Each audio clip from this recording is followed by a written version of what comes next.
Ladies and gentlemen, boys and girls, welcome in to another episode of Under Review. Coming at you live from the 143 with episode 132. We got a crisp one for you. In light of ESPN releasing their top 100 athletes since the year 2000, we thought we would give you our own personal top 10 athletes of all time.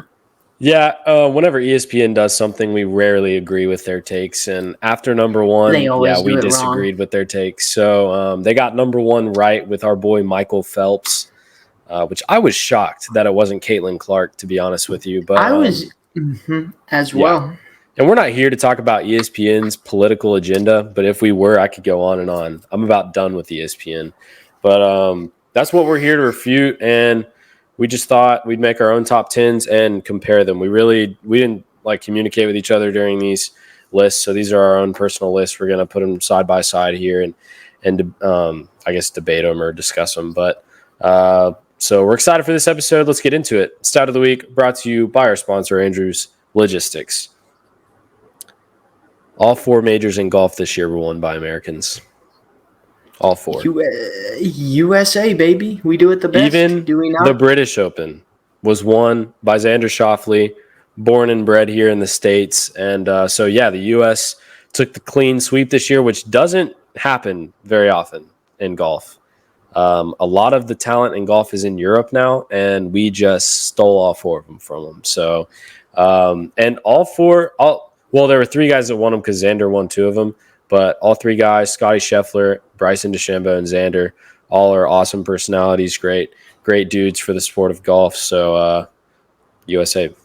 And we're about to take all the golds in the Olympics. The way, baby. Mm-hmm. I mean, we are the greatest country in the world. So your player of the week, he's been harped on before. Earlier in this episode, he's going to get harped on many times again. And in light of it getting close to the Summer Olympics, had to go with Michael Phelps. I mean, he is the greatest athlete of all time. I mean, me and Joseph have him sitting atop one. And ESPN, that one was given. Surprisingly, they got it right at one. 28 total medals, 23 gold, and 3 silver and 2 bronze. I mean, talk about a dominant performance. I mean, this dude was just a beast. He's 6 Olympics, right? Showed out on the world stage every 4 years. Yeah, I mean, he was... Whenever they would have it. I mean, talk about longevity. He was the guy. I mean, he is the guy. Like, he still is the guy. We love Michael Phelps because not only did he dominate his country, but he dominated the world while representing his country. And, he's still talking trash today. He still thinks he could get in there and do it, and I believe him. I mean, I think he could get in there now. Absolutely. And do it. He made just 23 golds over 6 Olympics is insane. And nobody was touching the U.S. while he was swimming in the pool. So love Michael Phelps, and he deserves to be the top athlete in anybody's list, and he definitely is in me and Nick's. So speaking of, we're going to throw that up there. So we've got our top 10s next to each other over here on this beautifully created slide by me, if I do say so myself. But Nick and I made a top 10 each, and it's tough because you're talking athletes of all time. So that was, it was tough, was it not, Nick? It was very tough because there's so many to choose from when you go all time. There's so many different sports you could pick from. For me, for the most part, I tried to narrow it down to one per sport. I think I did a decent job of that. I might have picked 2 from one sport, but tried to be as fair as possible. I kind of tried to do the same thing as well. I do have a couple from the same sport, but I mean, for me, I'm sure you were kind of the same way. I'm just like most dominant, like in their sport, and it looks like we were kind of both doing that. Nick, we don't have to talk about number one. We just talked Michael Phelps, clear number one on both sides because he was dominant. He was worldwide dominant. I mean, there's not much disputing that he is the top athlete for everyone right now. So Nick, why don't you just take it at number 2 and go on from there? Went with Tom Brady there. I was between Michael Jordan and Tom Brady for number 2. Ultimately, why Tom Brady took the cake, he has one more ring than Jordan, and there's no disputing who the GOAT in that sport is. Yeah. He's undisputed. There shouldn't be any disputes on Michael Jordan being the GOAT, but there is, because you have people that like to be wrong out there in the world. But number 2 is definitely Tom Brady for me, and that's what gave him that tiny edge over MJ. And your number 2 is valid, very valid. Yeah, so I went with Joey. American. Yeah, Joey Josh Chestnut. I mean, look, you might not call him an athlete. He might not look like an athlete, but in his sport, I mean, he dominated. He's got 16 championships, and he's got all top 10 times in eating and winning the national Nathan's hot dog contest. So they kind of held him out this year. Didn't love that. It wasn't the same. I'm sure nobody watched it at that point. But Joey Josh Chestnuts has been just dominating his sport since forever. Honestly, I mean, he is one of the most dominant athletes in their respected spectacle. Yeah. Countless championships. I mean, he's broken his record like 15 times or something like that. I mean, it's something crazy. I'll just go through my 3 and 4. So you've got Brady and Jordan 2 and 3. So I've got Brady and Jordan 3 and 4, and I do have Brady in front of Jordan because of the same reason, undisputed GOAT, and he's also got 7. Jordan's got 6. So I mean, and Brady dominated the National Football League. It's the toughest position to play, and arguably the toughest sport to play. And like 7 Super Bowls more than anybody. I mean, nobody's come close to touching him. And I mean, Mahomes is obviously like doing some stuff down in Kansas City right now, but he's got a long way to go before he can catch Tom Brady. So let's shut those talks down just for now. Just a disclaimer. Like, he has the talent. Yeah. He has the talent, but he's still got to acquire some hardware. It's the same thing. It's the same thing with LeBron. Until you can tie the championships, then you're not the GOAT until you win as many championships, and then you can start having that discussion. But yeah, so I have Jordan at 4. Obviously, not a whole lot needs to be said about that. 6 for 6 in the finals, and not only that, but I think Jordan and Brady are kind of the same. Like, they revolutionized the sport. Like, I mean, the rules changed because of them, and Jordan became a global presence. Everybody knew Jordan. Everybody's wearing Jordans, his jersey. Like, Jordan made the game of basketball popular because it wasn't that popular before he came in. And so that's why Jordan, and obviously we've got Jordan and Brady, but yeah, that's why Jordan's in there.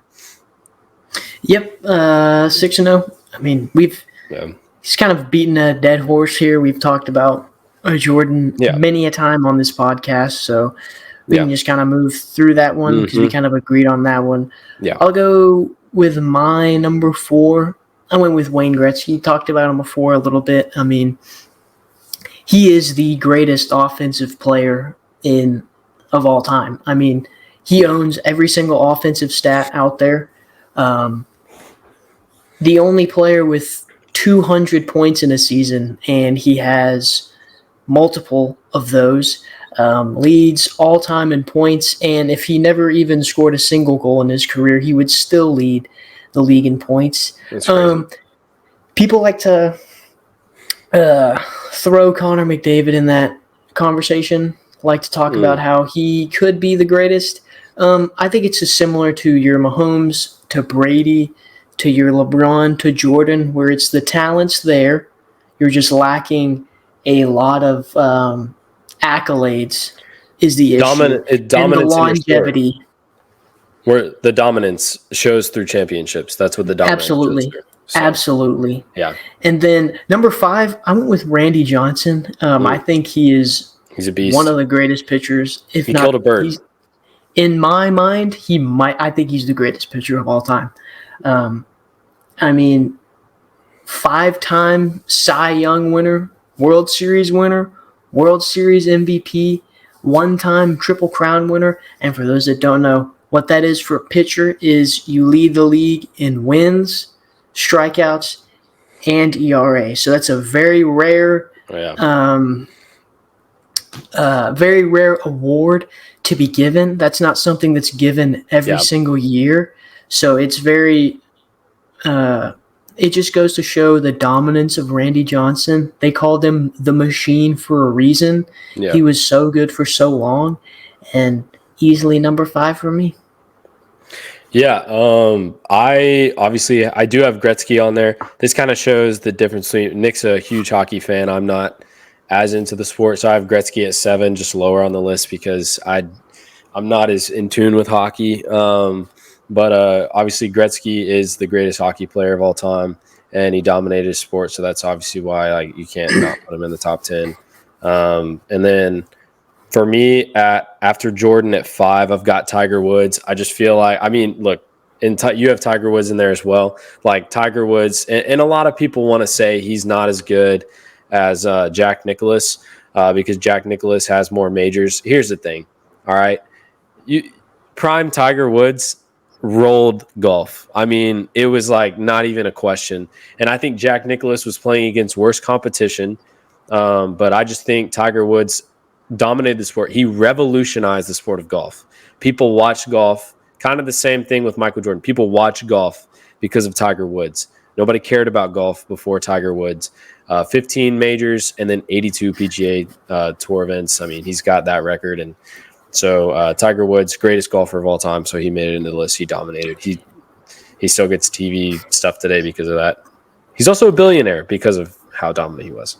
Yep, I stuck him in there at 8, and what I had down there was 82 events and 15 majors won. Yep. He made wearing a red shirt like the biggest deal ever, and it was like nobody could wear red if you're not Tiger Woods. I still think of that today when I see people on the golf course. Like, what are you doing? You're not Tiger Woods. Yeah, absolutely. It's like it's kind of looked down upon to wear red if you're not Tiger Woods. So I had him on there, just a wee bit lower. Yeah.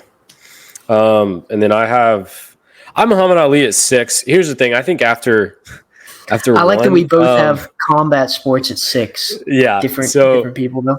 Muhammad Ali, just like dominant in his sport. He is thought of as the greatest boxer of all time. I'm not the biggest boxing guy, but I do know we were talking about, greatest boxers. Muhammad Ali's name is up there. And so I went with Muhammad Ali at 6. I threw in my boy Floyd Mayweather. Good grief. You want to talk about dominance? 50-0 all-time record. 27 knockouts. 12 world championships. The 50-0 record speaks for itself alone. Yeah. He was so good for so long. Just an absolutely ridiculous career. 12 world championships in, I want to say, 5 different weight classes, if I'm remembering correctly. And doesn't know how to read. Yeah, doesn't know how to read, but it doesn't matter. You don't have to. Yeah, he's number 6 on my list, all right? Yeah. Obviously, I have Gretzky at 7. We just talked about that. So at 8, baseball's tough. Here's the thing. Baseball is tough to put in a top 10, but you can't leave baseball out because baseball is one of the hardest sports to play, okay? If not the hardest sport, the hardest thing to do in sports is widely considered hitting a baseball because of how much hand-eye coordination and how fast reaction time you have to have. I know Nick put Randy Johnson. I wasn't even really thinking about pitching when I was making my list. I was going offense, and this is controversial, but I got Barry Bonds at 8. And I understand steroid era and everything, but you take his steroid era stats out, and he was still dominant. Barry Bonds has more intentional walks than certain teams in baseball all time. That guy, nobody wanted to pitch to him, and he was a menace. He was a menace in baseball, and he has the all-time home run record at 762, career and single season at 72. I just think Barry Bonds was dominance in baseball when he got up to the plate. Nobody wanted to pitch to him. Yeah, people like to dump on him because of the steroids. But the thing is, he was hitting home runs before he took steroids. So steroids can't teach hitting. All that does is make you hit the ball further. Yeah. So, obviously, I know that's a very controversial one because he's probably, unfortunately, never going to get into the Hall of Fame because of that. But I do think for the record, he is one of the greatest of all time. I'm not saying he's the greatest baseball player of all time, but in terms of like dominating at the plate, he was the guy. And so that's why I went with him. Like there is no greatest baseball player of all time because there's too many different things in baseball. And the steroid era kind of ruins it because then people's opinion and views get kind of skewed off of that because they don't want to talk about any of the steroid people. You know, that entire era just kind of gets looked down on. But, I mean, I thought it was kind of electric, if you ask me. But I agree. No one cares about my opinion. My number 7, I don't think this one made it on very many lists, but I don't really care. I'm going to talk about it. The Intimidator, Dale Earnhardt Sr., easily the greatest motorsports driver, NASCAR driver, any kind of whatever of all time. Okay, I think you're forgetting about Lewis Hamilton. 7 championships. Okay, he raced across 26 seasons and 76 total wins. I mean, you want to talk about dominance? That's exactly what he did. He is among 3 drivers to win 7 championships, but what sets him apart is the era that Richard Petty did it was like the 50s and 60s, so it's kind of not really that great of competition. Jimmy Johnson was the most recent to do it. He is he's one of my favorites, but I'm putting Earnhardt ahead of him just because they changed up point system during Jimmy's era. But Dale Earnhardt, in my eyes, is easily the greatest of all time. Absolutely. What do you have to say to the F1 fans who would disagree with you there and say that? Yeah, they can put all their garbage F1 whatevers, but let's be honest, we dominate racing over here. I mean, that's real racing. The richest teams win it every single year in F1. I mean, you could put me in Max Verstappen's car and I'm winning every single race. I mean, that's how it works over there. In NASCAR, it's the most balanced. It's stock car racing. Look, okay. America, okay? That's just what we are. We're just better at everything. Okay? We're just better at everything. And this is why me and Nick felt it necessary to make these lists, okay? Mm-hmm. Because ESPN, we want to be all inclusive. We want to include everyone, okay? But here's the thing. That's not what these lists are about. These lists are about dominance, all right? And also, actually, you know what? Before you say I'm biased, look at my number 10, not American. Look at my number 4 and look at Joseph's number 7. Not American, okay? So you can't say we're biased because we included foreigners. We did. We just did dominance. We did dominance. And so I already okay, so I talked about Barry Bonds. My number 8 was Tiger Woods. Yeah, we already talked about him there. We agreed there. Yep. My number 9 was Deion Sanders. Prime time. You don't throw to him. You can't throw to him. The thing was, it was kind of between Bo Jackson and Deion Sanders there because you've got dual sport athletes, played at the highest level, NFL versus MLB. I'm going with Deion Sanders there because of longevity, and he has the rings in the NFL to back it up. Yeah. 2 Super Bowl rings. He won Defensive Player of the Year. He's a Hall of Famer in the NFL. And he played for a long time in the MLB as well. There's that kind of notorious story of him when he played for the Falcons and the Braves where he was like on a plane flying back and forth to go to Braves games, and then he was flying back to play for the Falcons. And, I mean, if you ask me, he's one of the greatest athletes of all time. They didn't call him prime time for nothing. That's true. I went football, NFL as well at number 9. I went with Jerry Rice. I don't know how you feel about that, but Jerry Rice is the greatest receiver of all time. Randy Moss, by the way, amazing receiver. I just don't think he's number 1.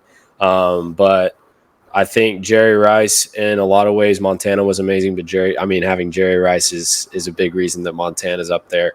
3 Super Bowls, 1 Super Bowl MVP. Which back then is tough to do as a receiver. And then he set the all-time record for receptions, receiving yards, touchdown receptions, yards from scrimmage, all-purpose yards. I mean, he has all these records. And that was back when they played less games than they do now. Yeah. So I mean, he's got 1 or 2 less games of a sample size. He played forever. I mean, he had longevity, he had dominance, he had record setting, like individual accolades, team accolades, you name it. Jerry Rice had it. Greatest receiver of all time, and that's, I mean, to be a receiver, you got to be pretty athletic. So he made number 9 for me. And then at number 10, I got Magic Johnson, just because before Jordan there was Magic, and Magic was the guy. He won 5 NBA championships. And I mean, he was part of the Showtime Lakers, and he was the reason they were Showtime. And Magic Johnson for me is number 2 all time in the NBA. And yeah, so he was dominant in his sport at his time, and then Jordan came along and ran with it. Number 10 for me, Usain Bolt. Another guy whose name is going to get thrown around in light of the Summer Olympics happening. Mm-hmm. Fastest man alive. Mm-hmm. Proved it. He was similar to Michael Phelps, where he won that title and then proved it time and time and time again. Not quite as dominant as Michael Phelps, so obviously he's way lower on the list than Phelps, but still one of the greatest athletes of all time. Yeah, so these are our lists. We have a lot of the same names, and then a few different ones, but you know, I really like both of these lists a lot. I don't really have a problem with any of your guys. I don't know. Yeah. I think both lists are correct. It's tough to consolidate all the sports and all the players and all the great ones down to 10. And all the years, because you've got so many to work with each sport. That's why, like, these lists are not, like, concrete, but I will say anybody try to take Michael Phelps out of one, you're ridiculous. So yeah, you're absolutely dumb. And then there are certain players on these lists that do not need to be moved, like, out of the list. Like, I mean, Tom Brady. Like, a lot of people would put Braun up there. He doesn't even have as many championships as Magic. See how Magic made the top 10? Like, Braun has 4. So how am I going to put Braun up there? You know? It's crazy. It's just crazy. But we're not here to get into these are more correct than ESPN's top 100. That's for sure. I'll tell you that much. Yeah. But you know what? I really liked what we did here. I would not be surprised to see us do some more of these type of lists and kind of compare them, especially in the offseason when things are slow, like right now. Hey, let's give a shout out to the Rangers tonight as well, walking off the White Sox. Tonight being Monday night. That was the Wyatt Langford walk-off. The worst team in the league. That's what we do. So you want to talk about dominance? That's not us right now. But anyways, here's like to end our shows in under review. Brought to you a quote from Rocky 2. It says, "There's one thing I want you to do for me. Win." And that's what these people did. And that's what it's about when you're a top 10 athlete. What'd you do? You won. When all the dust settled, you won. Thank y'all for listening in. Hope you enjoyed this episode, and we will see you next week for another episode of Under Review.